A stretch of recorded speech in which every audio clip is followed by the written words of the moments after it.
No niin, morjesta vaan kaikille. Tänään olisi timanttinen testi ajossa. Katsotaan millainen se on. Eli G-Stovin 2 hengen kotateltta. Nyt pitäisi olla kova juttu. Pistetään pystyyn ja lähdetään testasta.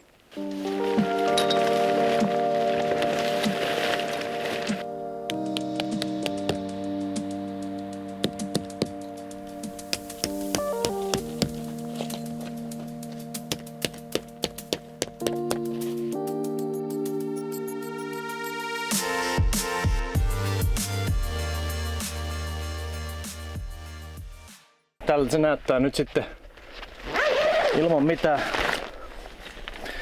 lisävarusteita vielä lisättynä tänne näin, että mä menen tuonne kaminan laittaa perälle vielä ja sitten itselleni makualustaksi tähän näin pressun ja makupatjan ja makupussit ja kaikki muut varusteet sitten.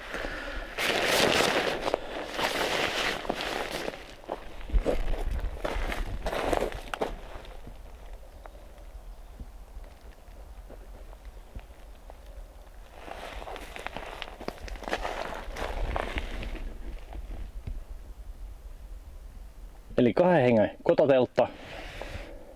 Molemmin puolin mahtuu yhdet nukkumaan ja kamina saa sitten tulla perälle.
Kaminapuhallin pitää aikamoista ääntä.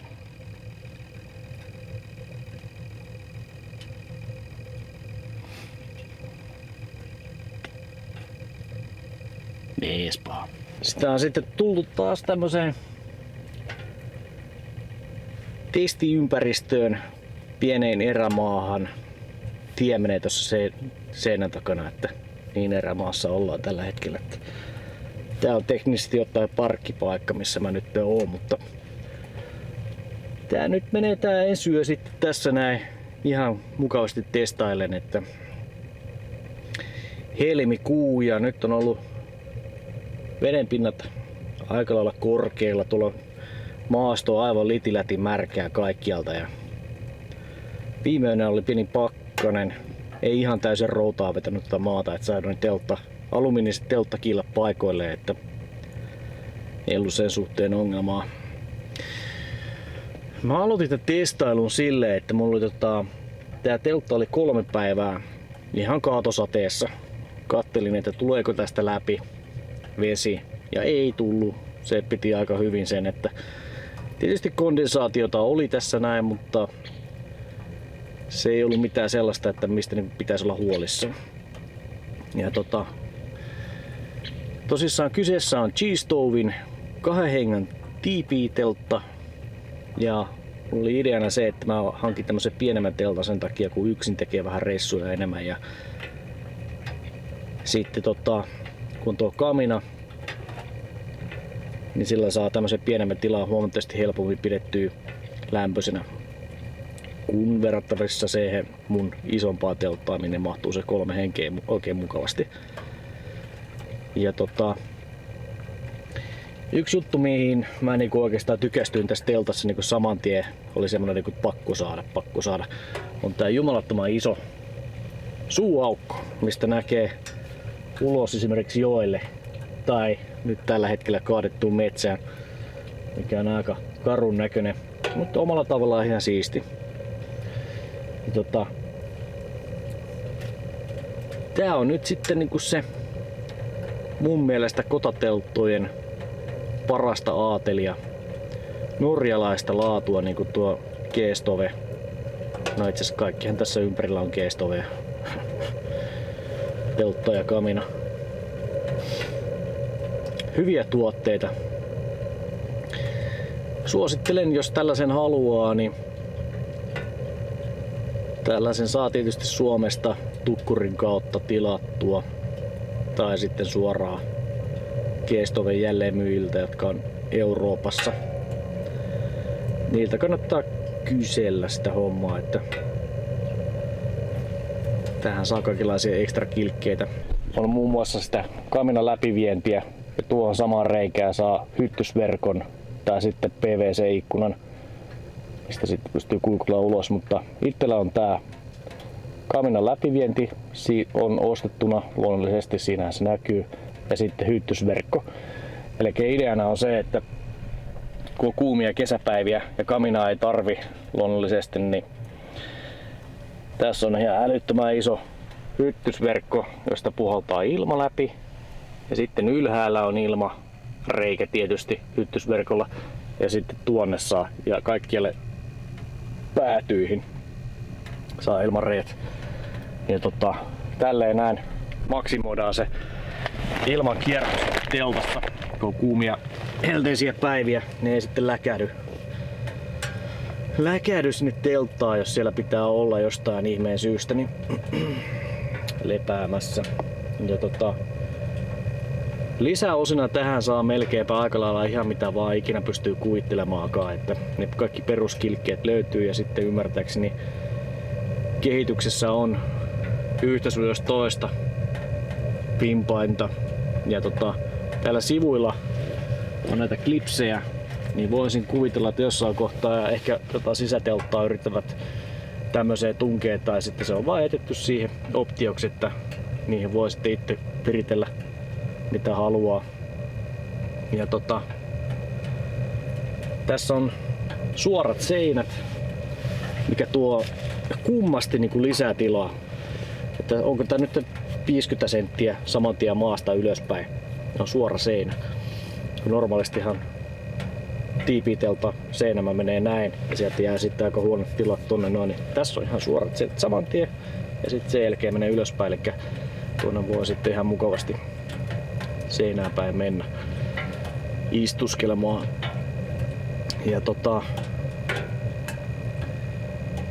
mitäs vielä? Tässä on jonkin näköistä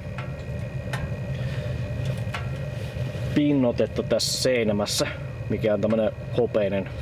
Uskaltaisiko sanoa, että se on avaruuspeitteen tyylinen joku lämpösäteilyhomma, että pitää niinku lämpöä paremmin sisällä ja sitten aurinkoisnäkillinen lämpöä ulkona. Että no mutta kuitenkin pistetään vaikka jonnekin tähän kohtaan speksejä tästä teltasta, mittoja ynnä muuta.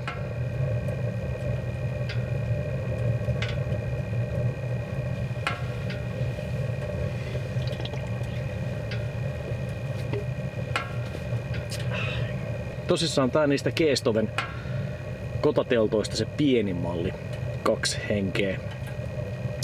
Ja seuraava versio on se 3-5 henkeä, mikä olisi varmasti ollut semmonen ihan mukava optimaalisesti parempi teltta mullekin, mutta sitä nyt ei ollut saatavilla, joten mä ajattelin, että tungitaan nyt sit oikein pieneen ja ahtaaseen paikkaan, mutta nyt tässä kun on tätä jonkin verran tullut pyöriteltyä tätä telttaa ja testattua, niin tää on oikeesti niinku erittäin passeli yhdelle ihmiselle. Ja sitten viimeinen on semmonen oikein iso megateltta, mihin mahtui, olikohan nyt 9 vai 10 henkeä. 8 ainakin se voi sanoa, 8 taas mahtuu sinne. Mutta niin 3 eri kokoa löytyy ja itse valitsin tämän pienimmän. Tavarat saa hyvin levitettyä tuonne toiselle puolelle, makuupaikat löytyy. Ja tuosta kaminan turvallisuudesta sen verran, että mä oon miettinyt sitä, että jos mä nukun kaminan suuntaisesti silleen, että kamina on siinä ja sitten minä makaan tässä, niin mitä tapahtuu sitten yöllä, kun tonne potkii, että sihahtaako se vai pitääkö se yöksi sitten sammuttaa, niin se varmaan se turvallisin homma on sitten niin pistää nukkumapaikka tän tolpan toiselle puolelle ja nukkuu sitten tässä näin päin, että mulle ei nyt äkkisiltä tulisi mieleen, että 2 henkeä täällä teltassa silleen, että kamina on koko yön päällä ja yrittävät sitten tuossa väistellä sitä kuumaa hellanpintaa siinä, että ei taida tulla kyllä yhtään mitään siinä. Tässä pitäisi niinku oikeasti olla joku suoja. Tai ainakin itse nukuu sen verran levottomasti, että sen tietää kyllä, että makuupussi on tuolla ja siinä käy ja sitten se on liekeessä ja kaikki on liekeessä sen jälkeen. Että tässä olisi varmaan yhdelle ihmiselle niin näin päin kaikkien paras nukkua. Mutta eipä siinä. Se oli semmonen peruslätinä. Mulla on tosissaan tarkoitus tää yö viettää täällä näin ja tehdä vähän ruokaa tuossa kaminalla. Ja siitä puheen ollen niin tuumasta toimeen ja pöpöröt liedelle. Katsotaan mitä tuleman pitää. Joo, eli mulla on tänään valkosipuli kerman perunoita täällä näin ja Sitten on esikypsennettyä.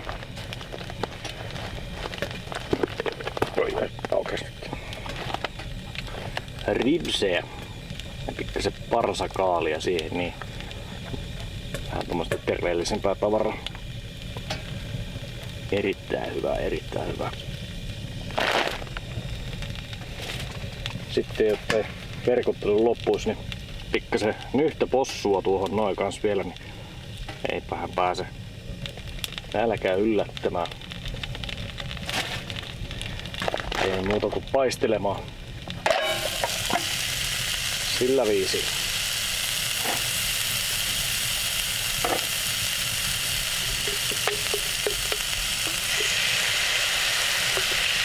Vähän olutta kyytipojaksi. Hyvää tulee.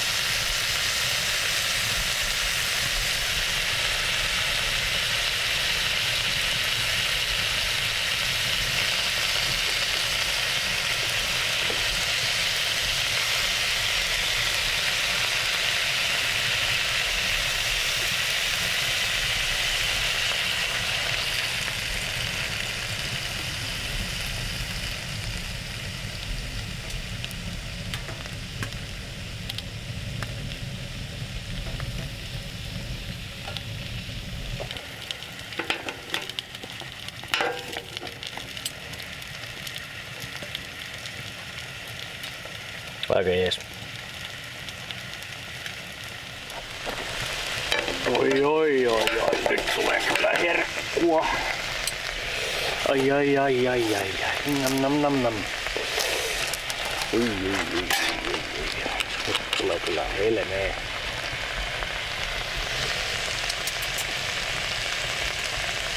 Kauhea nälkä. Voisin syödä vaikka hevosen.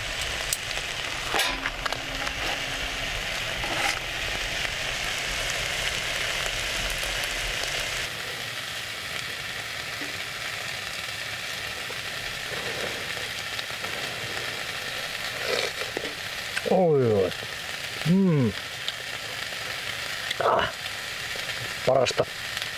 Parasta shittiä niin sanotusti. Oi. Hyvä. Pikkasen väriä pinta. Oi.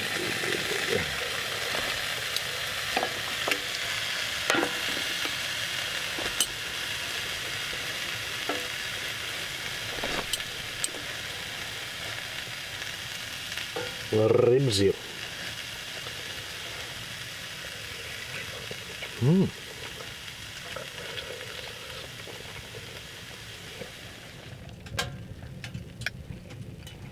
Kyllä kelpaa.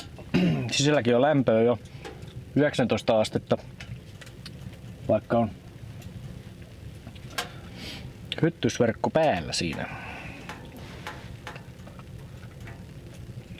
Ei tuule juuri ollenkaan.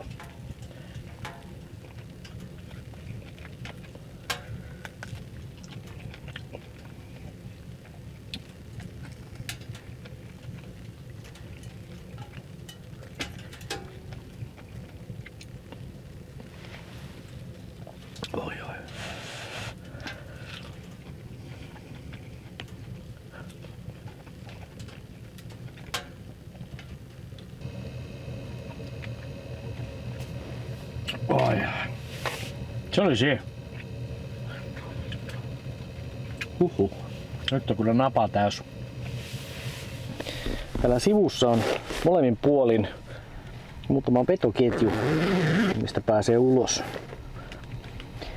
Äärettömän näppärä esimerkiksi aurinkokennolle, jonka pistät latauksia tonne ja sit saa piuhan tästä näin sisälle. Nyt tässä tilanteessa niin tehdään silleen, että laitetaan tää ulkosensori lämpömittarista tonne pihalle ja noin. Lämpömittari vaikka tuohon. Noin ja siitä lähtee.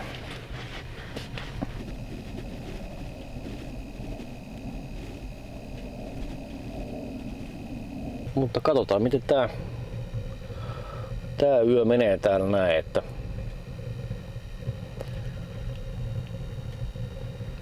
Toistaiseksi täällä on ainakin oikein mukavan lämmintä. Mulla on täällä näitä tuuletusräppäneitä aika lailla auki. Ylhäälläkin on ilma kiertää tosi kivasti ja tuosta menee kyllä kans lämpöä aika lailla hukkaan. Ja tähän voisi tietysti, jos ötököistä on niinku huolta, niin löytyy erilaisia piipun läpivienti, tämmösiä suojapeltejä. Löytyy mitkä ihan koko materiaalia, ettei tule mäkäräiset tai ötökät sieltä sisällä, että jos kamina ei ole käytössä. Samoin sinne pystyy laittaa sinne jotain joku lärpäkkeen sinne sisälle. Muistaakseni siihen myytiin erikseen jotain silikonista läpyskää siihen. En muista nyt ihan tarkkaan ottaen minkälainen se on, mutta esimerkiksi vaikka vähän palovillaakin voisi laittaa sinne niin sitten ei ötökät pääse sisälle tai foliota. No, reunat on semmosia, mikä aina niinku itteeni huolestuttaa, on just se, että jos on ötököistä kyse, niin pääseekö sieltä ja kuinka paljon sitä ötökkää, kun tuoltahan tulee kaikki paarmat ja ynnä muut sisälle, että siihen pitäisi sitten oikeasti olla tasainen maa tai sitten laittaa jotain suojaa siitä, joku kapula siihen. Tähän sais, siellä on reunoissa menee tommonen vetoketju, niin tähän sais pohja erikseen laitettua, niin se varmaan aika lailla sitten rajoittaa sitä, että sieltä tulee sitä ötökkää sisällä ainakaan tuolta helmoista. Sitten se on semmonen, mikä niinku aukeaa tästä keskeltä, että pystyy kaminaa käyttämään. Tuo hattu on erillinen, täysin erillinen, että sen saa kokonaan irti sieltä päältä pois, jos haluaa. Ja sitä säädetään sieltä ulkonta pelkästään, että tässä telvassa ei ole semmoisia, että sisältä pystyisi säätämään, ei ole mitään säätönaruja, millä pystyisi kääntämään sitä auki tai kiinni, että se pitää mennä tuolta ulkoon itse manuaalisesti tekemään, että se on niinku yksi semmoinen oma homma tässä. Se oli kyllä ihan näppärä, että jos sitä saisi täältä sisälläkin säädettyä, mutta se on nyt jostain syystä päätetty rakentaa tolle. Varmaan sen takia, että se saadaan sitten kokonaan pois haluttaessa. Vetoketjujen kanssa oli vähän silleen, että jos on hirveän hiekkainen maasto tai joku vastaava, tänne menee jonkin verran tätä hiekkaa tänne väliin.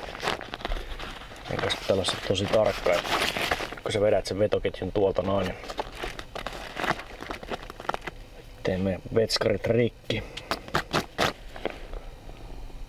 Se ainakin tuossa yöskohtaa pikkasen alkoi jumittaa, kun huomasi, että siinä oli hiekkaa mennyt väliin. Katsotaan miten ne kestää käytössä. Se pieniä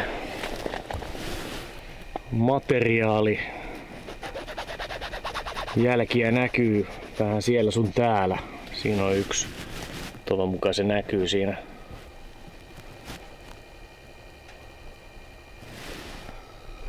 Tuolla on lisää.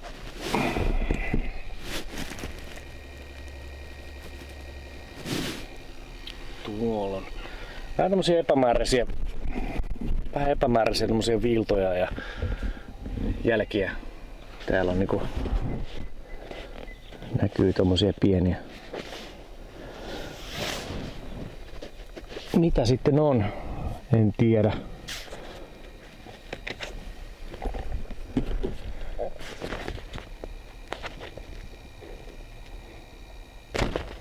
Pieniä vekkejä siellä sun täällä pinnassa.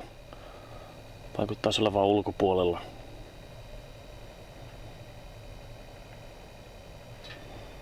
Kaipa ne on sitten ok. Paha sanoa.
yksi hyvä puoli näissä telttanaruissa on se, että näihin on lisätty tämmönen heijastava osio. Kaikki narut näkee heijastavana.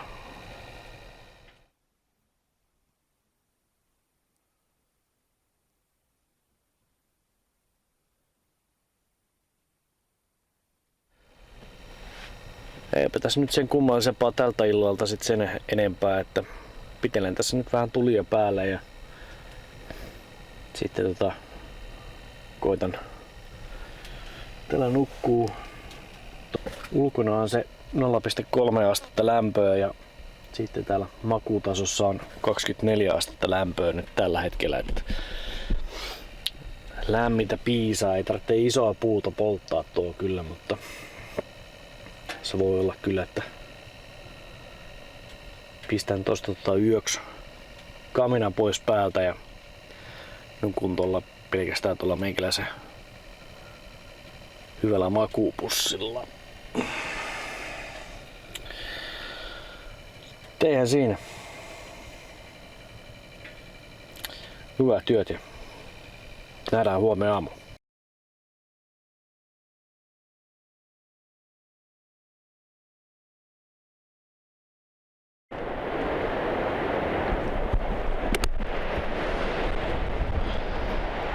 No niin, mitäs meni sitten yöteltalla?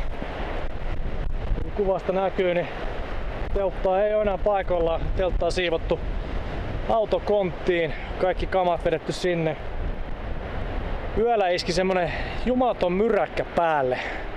Aivan älytön myräkkä. Kannakoimaton kamina kaatui vieden koko teltan matalaksi. Repäs kaikki telttakepit irti. Kaminan piippu lösähti maahan ja koko paska kauneudessaan meikäläisen päälle sitten siitä.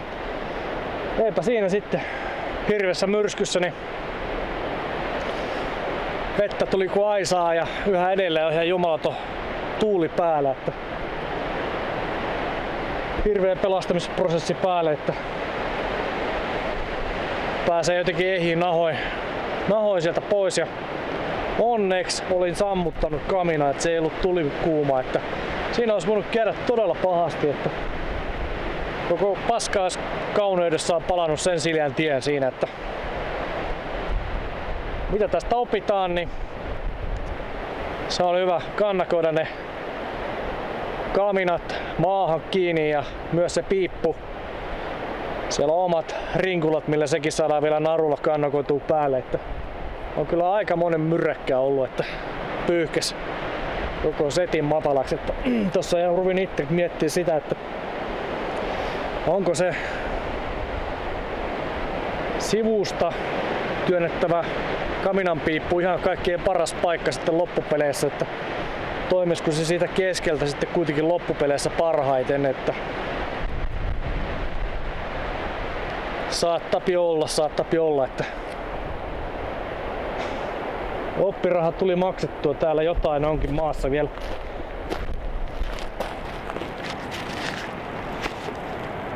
Paikkauskitti. Paikkauskitti. Vieläkin löytyy jotain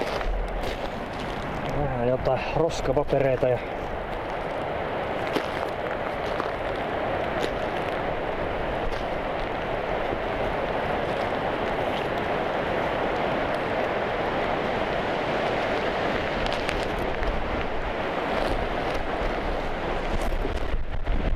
siinäpä ne. Oho, mikä tuuli. Siinäpä ne pääpiirteittäin nämä hommat, mutta mitä siitä teltasta nyt sanois? Se on mun mielestä niinku, siinä on hyviä innovatiivisia juttuja siinä teltassa, että tuntuisi toimivan kyllä. Se vaan, että nämä turvallisuusaspektit pitää pistää kondikseen kyllä niin kuin ehdottomasti, että niin. Hyvä teltta, ei siinä. Yhdelle hengelle aivan passeli.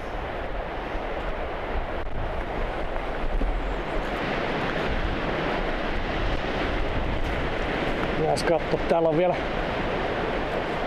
veden pintaa tuossa noussut varmaan joku metrin verran. Tälleen 1,5 jo, että tuolla kaukana tuolla noin niin on mökkiä, niin kattelin, että siellä niinku on rantasaunoja, niin siellä iskee jo aallot rantasaunaa sisälle. Siellä on aika monen myrräkkö päällä.